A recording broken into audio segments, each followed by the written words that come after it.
Hi, Danville. Alan Shields here, Chief of Police, and we are 10-8 and in service, which means we're here to make people's lives better, and we do that by safeguarding the lives, rights, and property of everyone we serve. Thank you all for joining us tonight. This is a live show, so if you have a question, I am monitoring both Facebook and YouTube, so you can ask your question right there live during the show, and I will monitor the chat and answer your questions.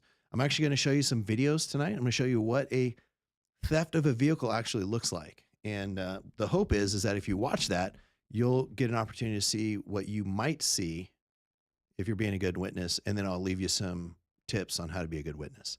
But if you can, let's go over some of our topics, and it's pretty appropriate. I don't know who had it, but there was a power outage for a little bit on, I think it was Monday night, and if your area was affected, I'm kind of curious. Do me a favor, in the chat, put what your response was. When the power went out, what did you do? And of course, besides the oh no moment, what action steps did you take? And so if you look, we have recommended this FEMA all hazards checklist. This will give you tips on how to prepare, how to survive during, and be safe after those very low frequency but high risk events. It gives you a lot of good information, so we suggest that you download that. And I'll tell you, for me in my house, first thing I did was make sure everyone's accounted for. I went and we have a lot of those lanterns, the electric lanterns that run on batteries, and then the crush lanterns that run on like solar, or they have a small battery inside. So I got all those. I got my generator out of the shed, was getting ready to fire it up and plug it into the fridge because I don't want to lose a fridge full of food. And then actually we were in the middle of cooking dinner. So our Blackstone, our grill, I fired that up and we finished off the potatoes and the chicken and we're ready to go for dinner. So I felt comfortable that was a good run through, that should the power go out, we knew where some of our supplies were. We knew how to continue living life, to get food, to keep our food, to cook food. I also knew that my garage is set up, and I actually tested it when the power was out, that I've got a battery backup for my garage. So should the power go out like it did, I can actually still roll up my garage door and I can get out of the house if I need to. So I felt like my family was prepared. It sparked a little conversation with the kids. Do you know where the lights are? If mom and dad aren't home, where do you go to get these lights? How do you start the generator? My older two, they know how to start the generator. And so having them prepared as well. Also, we encourage you to download the FEMA or the Contra Costa County Residents Guide to Wildfire Preparedness and Evacuation. That's got a lot of good information on it as far as how to have a plan. It helps you prepare yourself, your family, your pets. Also, download or register for the Contra Costa County Sheriff's Community Warning System. This is how we alert you when really bad events are happening, and it's how you get information on those. Also, go visit the PG&E website.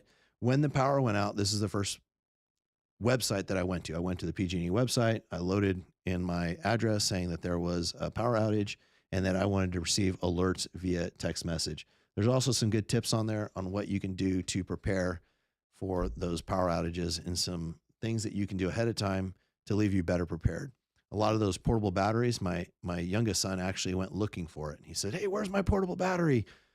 And so we gave him a flashlight and he found his portable battery, so he knew at least his phone would be charged so he could play his games. Not that he communicates or anything.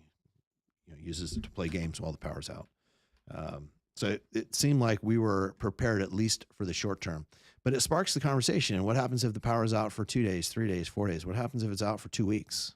If there's a major catastrophe and the power's out for a couple of weeks? I know that I've seen it where there have been wildfires where power has been out for several days, maybe a week, maybe a week and a half or 2 weeks in some areas. And I'll tell you, I see PG&E out there with hundreds of trucks standing up poles and getting power going. So it's not because of lack of effort on their part. Sometimes the hazard can be so bad that it takes that long to get power back up. Again, live show. If you have any questions, throw them in the chat, and make sure you throw in there that if the power went off in your area, what did you do as it went off? How did you respond to that?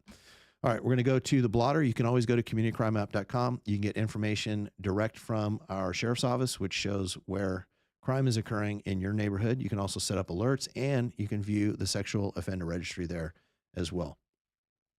All right, so July 15th. So I think the first 2 weeks of January, we did great. We had like no crashes one week. We had one or two the next week. Well, we're making up for lost time here. We had quite a few. We had 7 crashes. 2 of them were hit and runs. One was a late reported hit and run with injury. On the 15th, we had a non-injury collision, and that was in Silver Lake Drive. That's Crow Canyon Country Club. We don't get too many reports for crime and collisions there, and that was a vehicle versus an object, fire hydrant. On the 15th, we had an injury collision on the 700 block of Diablo Road. This was an auto versus bike collision. And then we had another injury collision on Sonora Avenue near San Ramon Valley Boulevard. Those were vehicles. And then we had a non-injury collision on the 3400 block of Camino Tasajera. And nearby, but not the same collision, was another non-injury hit and run on the 3400 block of Camino Tasajera. On the 18th, we took a report from the week prior where a person on a bike was hit by a car at Harts and Prospect and came in to make the report the following week. And then on the 20th, we had a non-injury collision on Diablo Road and Alameda Diablo. Let's take a look at crime. So crime, if we just looked at the numbers, you've got 5 total reported Part 1 crimes, 5. So if you extrapolate that out, that's 260 something for the year. And that's not bad considering we hover somewhere around 300 plus or minus about 20. But this is where numbers can be deceiving, right? 2 vehicles were stolen. Shoplifting, you could say, is minor. The theft of property from a vehicle, that could be minor. But an assault with a deadly weapon on Glasgow, that's not minor at all. That's a very, very significant event. And it's weighted much heavier. So on the 16th, we had the 2 stolen cars. Both were Infinities, and that's kind of what sparked the this current series on stolen vehicles and what you can do to protect yourself. Both were eventually recovered. The one from the 200 block of, and I'm going to mispronounce this, Acabane Lane, was recovered inside the county within the week. And we actually have it sitting in our parking lot here. We're going to process it for DNA. And then the other one from the 500 block of Zenith Ridge was actually recovered nearby. We don't think they were able to actually complete the theft. They were able to get it down the street a little bit. On the 17th, we had a shoplift from Bevmo on Diablo Road. And then on the 19th, someone had stolen property from a vehicle, and the owner believes the key fob had been stolen from the vehicle. And that's how they entered the vehicle. On the 20th, this is when the assault with a deadly weapon took place on Glasgow Circle, and the suspect was arrested. I'll talk a little bit more about that after I go over the arrest log. On the arrest log for that week, not bad, but again, we'd like to see this 0, because if we're arresting no one, that means either the conditions for someone to be harmed or that someone was not harmed were there. So we'd rather not see people get hurt. We'd rather be in the prevention bucket if we can. On the 15th, we arrested a man for being drunk in public, and that means he was unable to care for himself due to intoxication. He was booked in jail. And then on the 15th, we also had another man that was arrested for DUI, and that was on the 800 block of Camino Ramon, and he was also booked in jail. On the 20th, we had the arrest of the man for assaulting his father with a blunt object on Glasgow Circle. The man was booked in jail, and felony charges have been filed by the DA's office. Now, I want to talk about that one just for a little bit. There has been some information on social media about that. We put some out, and the Contra Costa DA's office put something out. All in all, the Sun, to give you kind of the details of it without playing the probable cause out to the public, the Sun had struck the father several times, fled. Officers looked for him that night, did not locate him that night. We continued to search throughout the night, and then the next day. We were able to locate him, and with the help of neighbors, we're actually able to get him into custody, and we booked him in jail. Detectives then followed up on the case, did some extensive investigation on that, filed that case with the DA's office. The DA quickly filed several felony counts to include a case from January 8th, where the suspect tried to push his way into somebody's house. So both of those cases were filed, and the person remains in custody and has significant bail. Now, the officers on scene, when it comes to the investigation, did an excellent job, but there was one failure, and it was a big failure, and I want to speak to that because I think it's important. When we do this show, part of the reason that we do this show, part of the reason you see us on Facebook and Nextdoor and you see us on Instagram is because we want to have a connection with all of you, and we do make promises to you. And one of them is that by using things like those social media platforms, I'm trying to grab my phone here, and by using Nixle is the text notification that you get. By using Nixle, we can notify you of things that are happening in your neighborhood. Now, we don't notify you if there's a speeding car in your neighborhood, but the promise that we have made is that if there is a significant event in your neighborhood, such as a roadway that's being closed for a significant amount of time. If we are chasing someone in your neighborhood and we need you to stay in your home, or we need your help in finding that person, we have made the commitment to you well in the past that we would notify you via Nixle.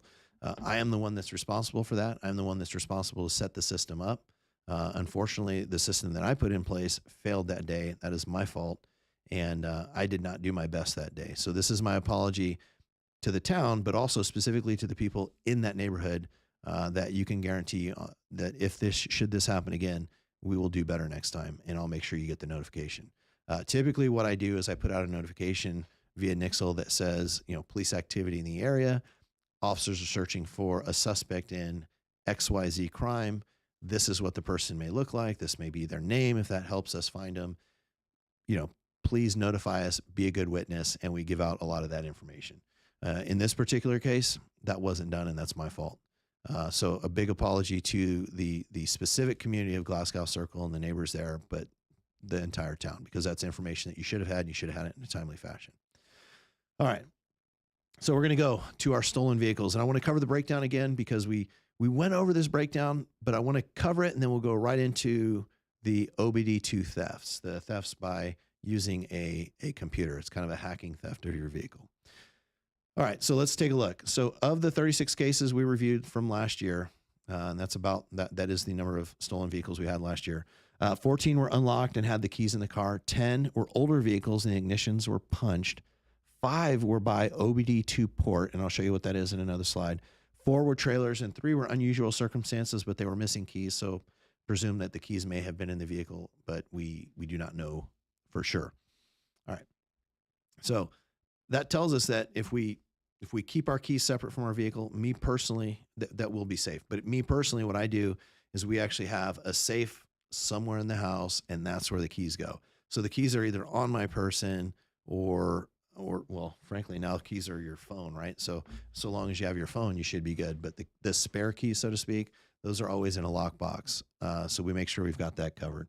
And really, I mean, that's kind of it. On the OBDII port one, though, that can be a little tricky. But what are some general rules that you can use to keep your car safe? How do you avoid having your car stolen? The first is always lock your cars. And I'll show you in the example where we watched the video why that's important. Consider keeping your vehicles in the garage. That keeps them out of sight, makes it much harder to get to. Never leave your keys in the vehicle. If you have an older car, you might consider like the club, an ignition interrupt switch, or some sort of anti-theft device for those older vehicles that don't already have them. If you have a trailer, you want to secure the trailer. You can use like a tongue lock. You can use a wheel lock, kind of like the clamp that they put on your car if you didn't pay all your tickets. You can put one of those that you have the key for. Anything that makes your vehicle harder to steal is going to be good. And then, of course, report any suspicious activity. And I've got another slide here in a bit on exactly what to do when you see something strange. In other words, how to be a good witness. But let's take a look. What is an OBDII port?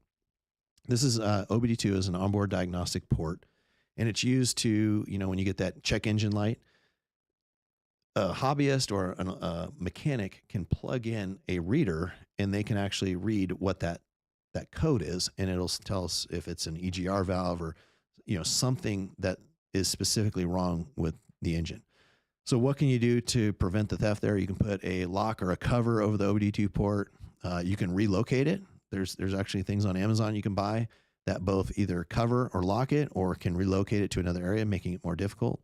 You can consider using some security software. You can also, if your vehicle is equipped, a lot of vehicles nowadays are, I know our old Toyota truck had it, but it's the vehicle tracking. So if your car does get stolen, law enforcement has a really good opportunity and chance of getting it recovered quickly. And then, just the general security practices that we just talked about, those are all going to be good to keep your car from being stolen. But I want to go over, and we're going to watch the video, and then we'll talk about what you should do if you see some of this. And the reason I'm playing the video is I want you to see, one, what does it look like when someone's stealing your car, right? Sometimes it may be one individual person. Sometimes it may be a team of people. And what we're going to see here is a team of 4 that drive up in one car and they steal another car. So let's take a look at this video, and I'll kind of talk about it as we go.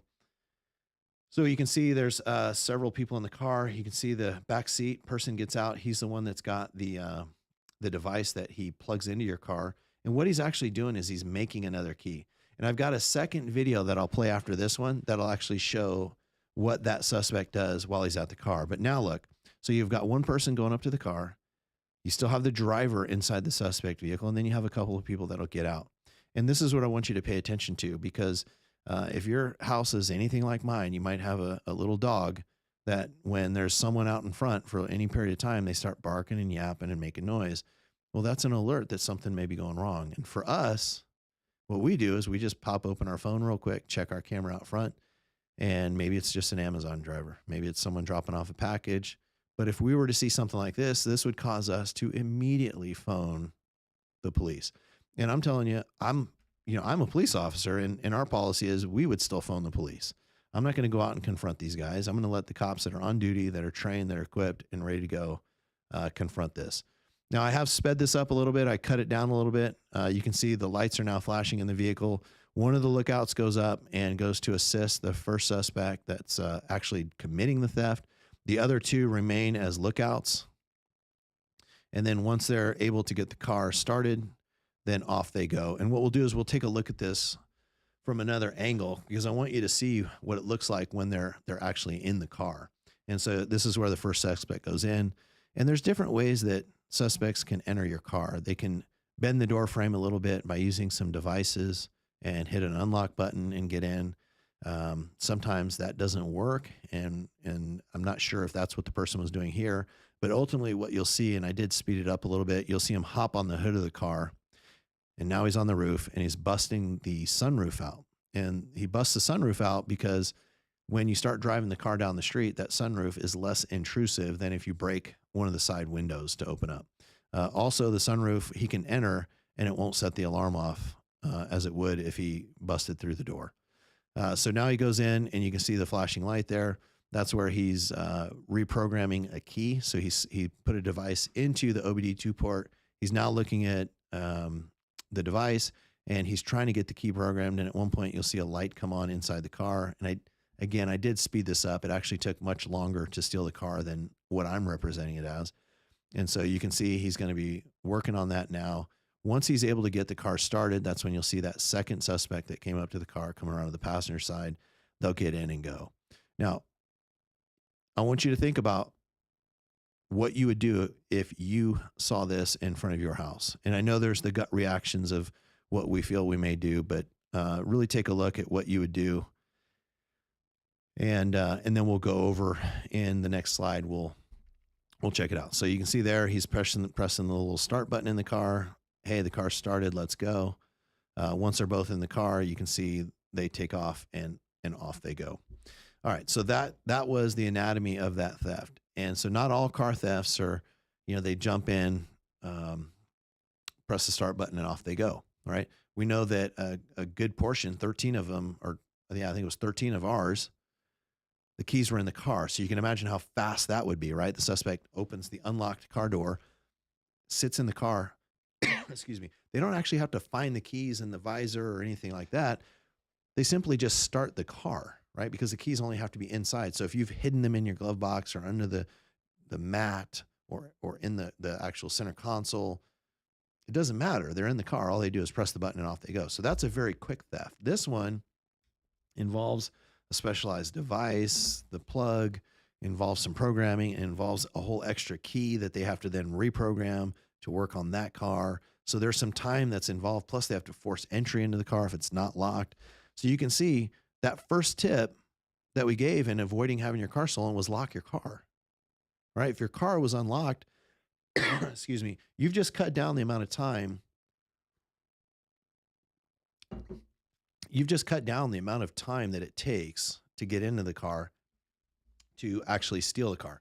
So let's take a look. What is it like to be a good witness? What is it that you should do if you see that out in front of your house? The big thing is we're going to want details. We want to know colors of cars. We're going to want to know if there's a license plate on it. We're going to know descriptions of the people, how many people they are, specifically where you are. If you're calling us on a cell phone, we don't know where that cell phone's at, right? It's not a home phone anymore. So you're going to have to tell us where you're at. We want you to stay safe, which means don't intervene. Don't take action unless you are trying to defend your life or the life of another. Keep yourself in a safe spot. I actually had some Cub Scouts here earlier, and one of the questions I ask them is, who's responsible to keep Danville safe? And the first kid raises his hand. He says, you and all of us. And that is absolutely the right answer. We all share the same responsibility, but you all are paying us to do that full time. And that you're paying us to do that because we have the training and the tools and the tactics to take that on. And so please don't intervene. Just make sure to give us good details so that we can come out and we can handle that. Report it immediately. Call 911.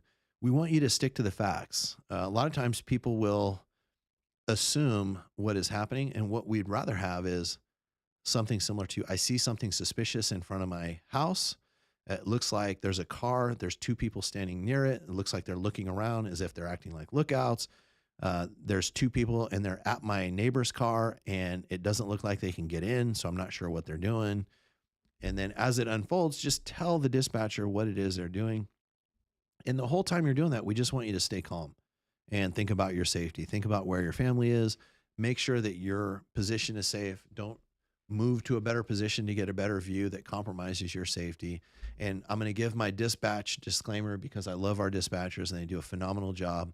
But sometimes they can give the appearance as though they're a little bit curt. And the reason they do that is they know from a detail perspective what it is we want to hear, what we need to respond effectively to that call. So sometimes you may be repeating information, or you may be going down and giving information that isn't as important in the moment. And they may say, stop, listen, how many people are there? And you'll answer 4, and one has a hat and this and that. And you start doing that. And then the dispatcher may stop you again. Stop, listen to me.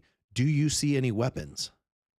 Right? So from our perspective, if the police are responding to 4 people with unknown or no weapons, that's a different response than if there's 4 people and you've got crazy weapons out there, right? We're going to respond tactically from a different perspective. And so that's why our dispatchers are top-notch, excellent, superb at getting the right information.